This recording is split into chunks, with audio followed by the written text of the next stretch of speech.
Welcome to the Slop Farm. Enjoy the video.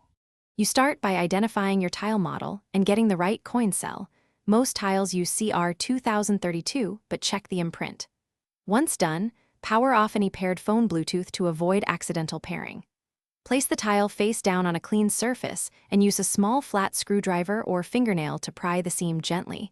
You want to separate clips, not bend the plastic.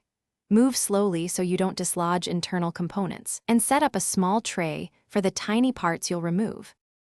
You'll now lift out the old coin cell carefully using a plastic pry or fingernail. Avoid metal to prevent shorting the contacts. Make sure you note the battery orientation.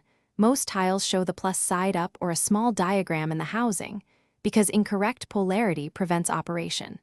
Place the new CR 2032 flat into the cradle and press gently until you hear or feel the contact engage. Once the cell sits flush, check that the spring or clip holds it securely so it won't shift when you reassemble. You finish by aligning the top and bottom housing, then press around the seam until all clips snap back. Don't force a warped edge, realign and try again.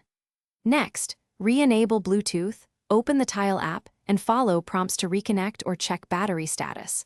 Press the tiles button or use the app to make it ring so you confirm audio and connection. If it fails, make sure the battery polarity and contacts are clean. Swap in a known good CR 2032 before seeking replacement or support. Thanks for watching. Consider subscribing if we helped you today.